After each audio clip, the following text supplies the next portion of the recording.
Video and तक जरूर देखें।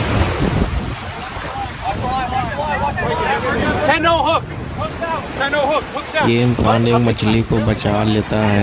आप इसके लिए क्या कहना चाहते हैं प्लीज़ कमेंट में बताएं। वीडियो पसंद है लाइक करें, चैनल सब्सक्राइब करें, वीडियो शेयर करें। धन्यवाद।